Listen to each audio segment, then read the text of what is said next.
We are NXT. If I bleed tonight, if I am sad tonight, I don't have a job to find. And if I work tonight, if I'm so tired tonight, I'll fall asleep when I'm home, when I'm home.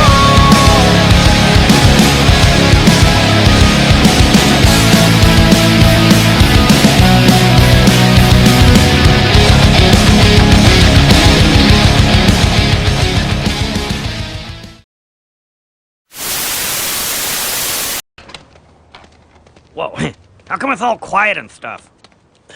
Where is everybody? No, folks, it's not the end of the world because the Pro Wrestling Power podcast is still here and still going strong, guys. Holy crap, the Wednesday Night War has been heating up lately, and I have to say, AEW Dynamite may have took the win this week. They did in the ratings, but the show this week is freaking fantastic. Oh my goodness. Chris Jericho on commentary is just golden. Just golden if you're going to watch any show this week. And you want to watch a show that'll entertain you as well as educate you on the history of wrestling. Watch Chris Jericho because there was probably like 30 references this week to old promotions, even WWE. So that's the thing you won't see on WWE is they have this thing, this stickler about mentioning other wrestlers and other promotions and all this. AEW doesn't care, okay? They're about wrestling, they're about entertainment, and wrestling does have a history, and they're not afraid to mention names. So, anyways, guys, hunker on down because this is going to be a little long one today. This is the Wednesday Night War, and let's get right into it with AEW Dynamite. We open the show with a promo again for Jake the Snake Roberts. That's right, WWE Hall of Famer, legend, Jake the Snake Roberts. We have another one of his cold open promos where he's sitting quietly in a chair, calling out Cody Rhodes again. Basically, he said to him, Cody, are you a man or a mouse? Come on, take on my boy Lance Archer. So maybe we'll get this in the future here pretty soon. So yeah, pretty good promo. Good start to Dynamite this week. Good start. Match 1, we have Super Squash match with a jobber named Alan Angles versus Lance Archer. Yeah, nothing much to talk about on this one, guys. Lance Archer squashed him like a little ant. Hey, Swish, you guys feel done, like wrestling? out of there. Even me? Lance Archer will take the win, being blackout. Okay.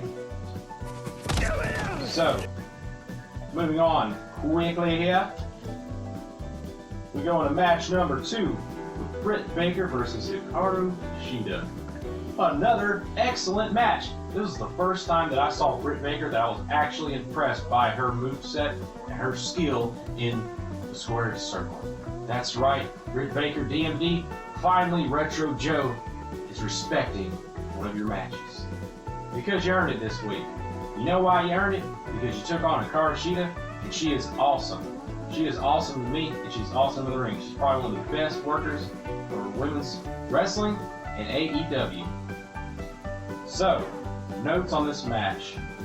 Holy crap, it was a really good match. Good pacing, good chemistry, good everything. We already had a moment where Hikaru Shida kicks Britt Baker in the face and busts her nose open, and the blood was dripping down, and you could see it. You could see in her eyes when Britt Baker grabbed the rope and looked at the camera, and the blood was dripping down into her mouth, and her mouth had blood all in it, and she was just looked super heel evil. It was great. I loved it. It was so awesome, guys. Britt Baker, I'm giving you props this week. I didn't like you before, but you showed me something that you can do in the ring, and I was very impressed. Whew. Oh, another funny thing I want to mention about this. So Britt Baker's move is the mandible claw. That's right, mandible claw from Mr. Mick Foley. Yes.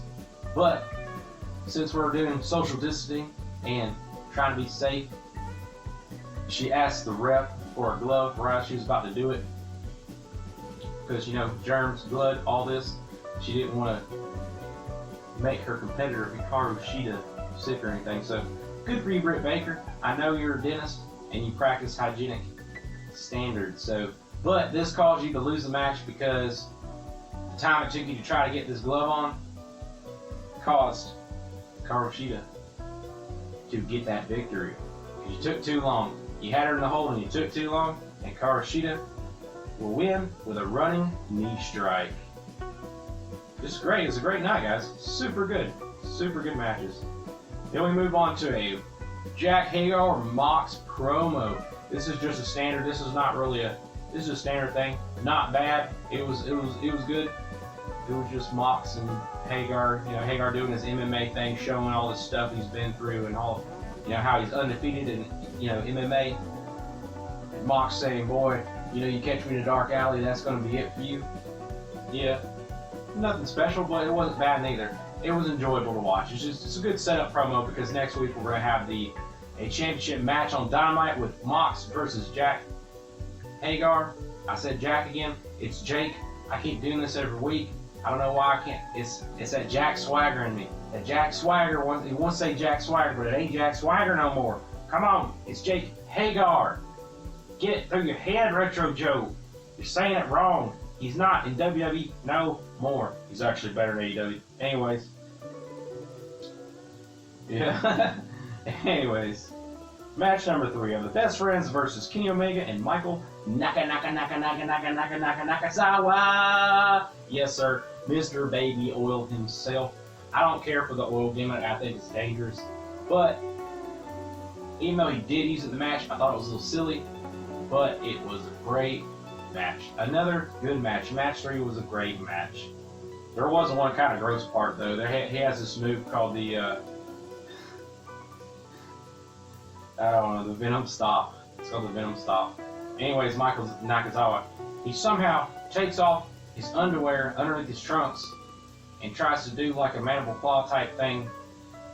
Sort of like Mr. Sacco, but with underwear. And it's kind of gross, and I don't know, it's funny, but I don't really care for it. It's kind of silly. But still, a really super entertaining match.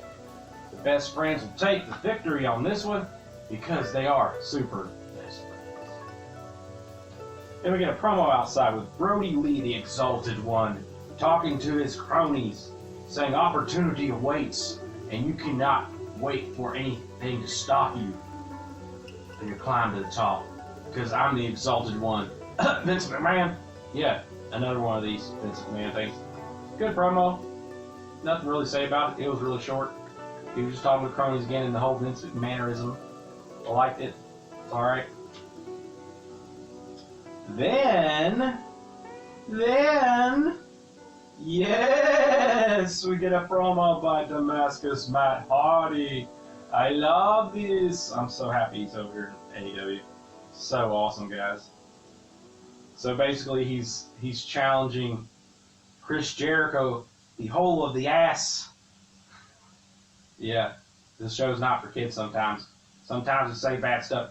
I'm just reporting what he said because I think it's funny. Matt Hardy did a whole segment on challenging the inner circle, or how he says it, the circle of the eternal. Yeah, it's funny. He always does that as his thing.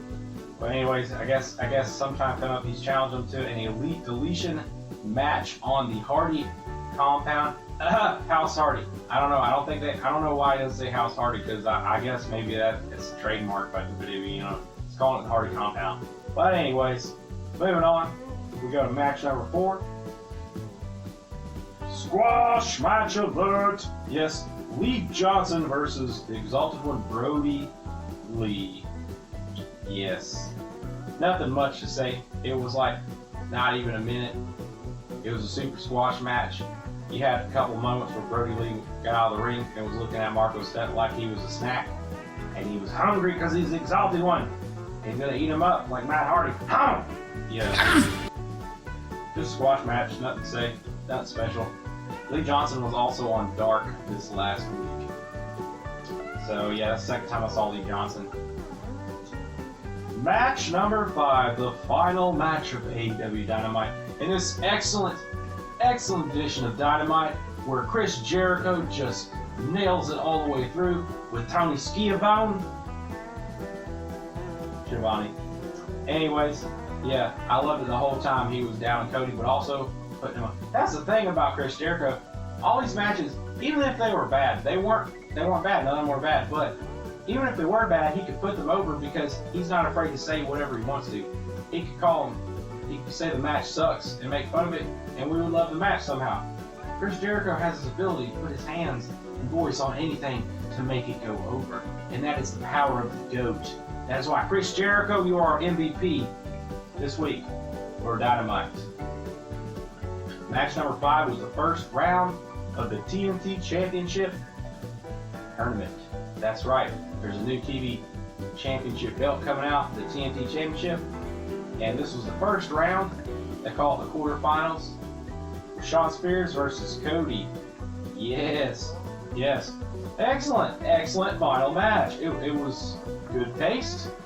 The length was correct. There was some very good spots. There was a spot where Cody gets put through a table over the top rope. Amazing. Looked great. There was another spot where Shawn Spears took a piece of the guardrail and put it against the side of the ring like like they do with tables in the ring and stuff on the turnbuckles. That was great. Cody got put into that.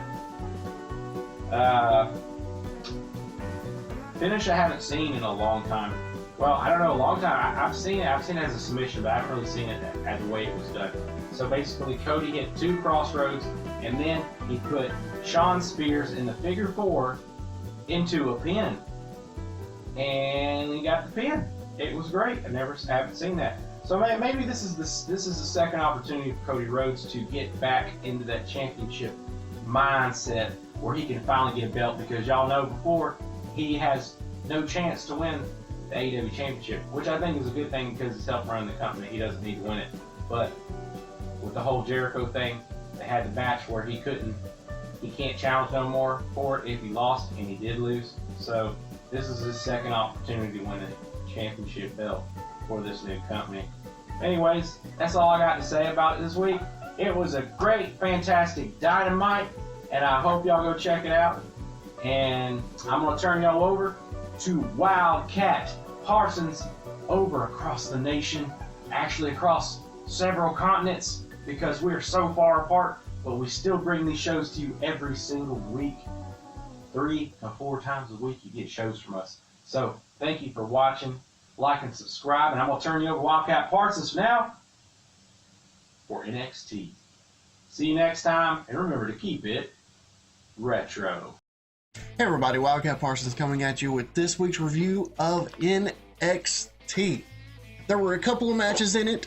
The 6-woman ladder match and Ciampa Gargano that were part of NXT TakeOver. So we get a couple of spots from what would have been the pay-per-view right before WrestleMania. So let's dig into it. We start with the 6-woman ladder match, which consisted of Io Shirai, Candice LeRae, Chelsea Green, Mia Yim, Tegan Nox, and Dakota Kai.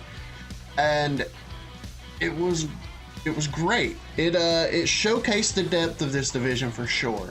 I don't think any other women's division on any other show anywhere else could put together a match of this quality with all 6 women being high-level performers whenever your current champion's not involved, your most recent champion's not involved, you've got some high-level, like, free agents that you've brought in weren't involved, and even some people like Bianca Belair that we all thought were going to be next in line for the belt weren't involved. That's like 5 or 6 people off the top. And we still found a way to have a really entertaining, really hard-hitting, really well-done match with 6 complete other women outside the big heavy hitters that we know. And it was a really good ladder match. Everyone had a chance to shine. Everyone took some big bumps. And as I'm watching it, I mean, NXT's developmental, if you will. It's usually WWE's best brand, if I'm being honest. But you could really tell who the great performers were. Like, especially ladder matches where, you know, finite details matter the most. And there were spots in it where you're cringing going, oh, that was just off by a little bit. I know that hurt a lot. And the winner was Io Shirai, which I went back and rewatched it, and she was like precise with everything that she did. It was safe, it was hard hitting, it was everything you would want from a performer. Actually, it was fantastic, and I'm looking forward to her being the #1 contender against Charlotte Flair. I wish that it wasn't Charlotte Flair with the belt, but I'm glad that she's going to be on NXT. And honestly, though, the depth of this division really shows, why did we need to bring Charlotte down anyway? Are we that worried about having a big name on opposite AEW? Well, your women's division is really part of the strongest part of NXT, so I don't see how bringing somebody down that most fans actually dislike, and not because she's a heel, but because she's gifted everything, is going to help ratings. Here we go again. Maybe you assume and you know that we're going to want to watch her get beat down. Maybe. I don't know. But seriously, I'm not going to go into a whole lot of details about it. Go watch it. It was brilliant. It really, really was. This was what we expect from NXT TakeOver. The other match later with Ciampa Gargano, well, it was a little disappointing, but we'll talk about that later on. Then we get a Finn Balor promo talking about his match with Walter that would have happened at NXT TakeOver, but we're going to get down the road. And I get it. You know, we've got all these strange situations going on in the world and all that. But eventually, that excuse is going to run out. Like, it's been a month for most of us dealing with it. You should have time to pre-plan or whatever. You know, I can't just constantly be giving out free passes because of the situation. This one I'm okay with. It was a match that I'd completely forgotten about it, if I'm being honest. And the promo package, look, I want to see it. Finn Balor is one of my favorite performers. So now I'm actually looking forward to it now that they put this package together. And that's something that WWE does really well with this kind of stuff, is they put together absolute high-level video packages. And Finn was just telling us, be patient. Everything's gonna be fine. Sound like Andy Bashir from Kentucky. Then we get the NXT champion, Adam Cole, with a promo from Poolside next. Look, he's gonna fight Velveteen Dream. If we couldn't get our championship belt defended on the biggest pay-per-view of the year for a certain show, why are we still trying to do it? I mean, that was frustrating for me. If we can't defend the highest belt on the card, why are we still trying to force feed these things to happen? Yeah. I'm not even excited about the feud. I like Adam Cole. I like Velveteen Dream, but the whole thing's it's been flat. It's felt like Saturday Night Main Event, upper mid card. Like, if the Intercontinental belt was at stake, it'd feel more appropriate. It's just been a weird thing. Then we get the new tag team, who I'm still not even sure what to call them, in a 10-minute squash match. I'm still trying to figure out why we needed a 10-minute squash match when, you know, those are usually like 2 or 3 minutes. I was kind of hoping the other team would get a little bit of offense, because I got up and went to the bathroom.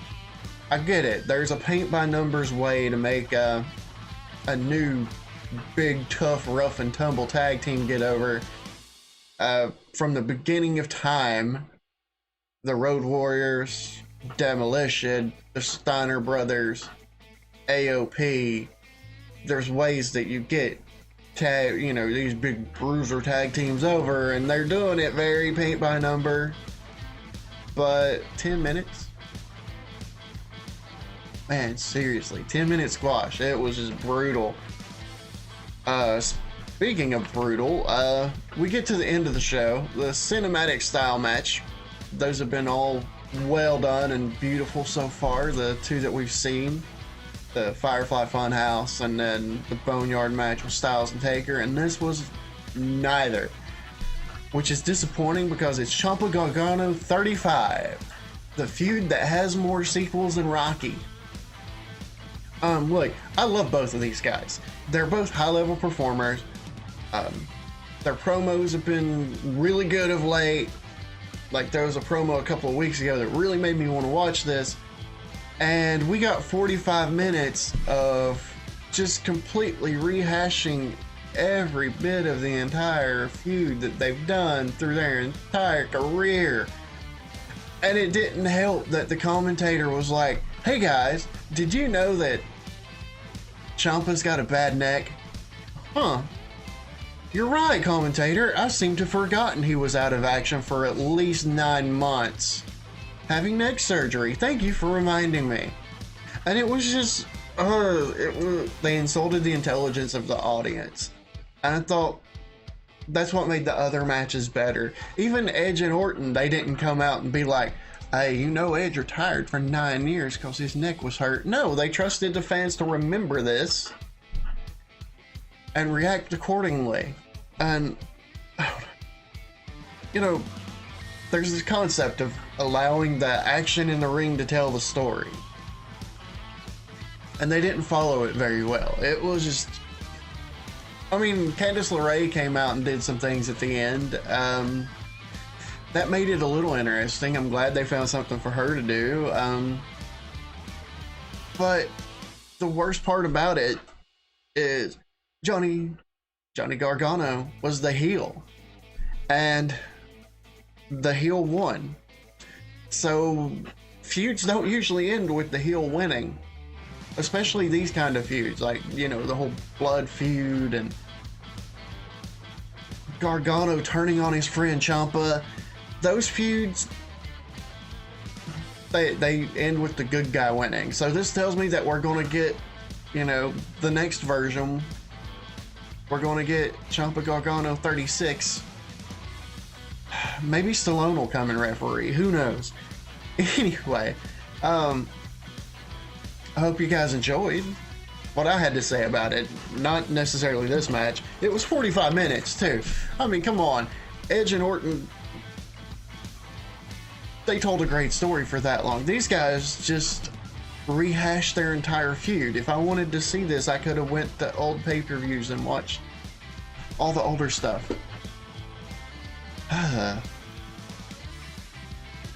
Anyway, well, I'll be back sometime in the next few days with the SmackDown review. That's supposed to be the first live show, so all these tape shows are finished with. SmackDown's supposed to be the first live show after WrestleMania.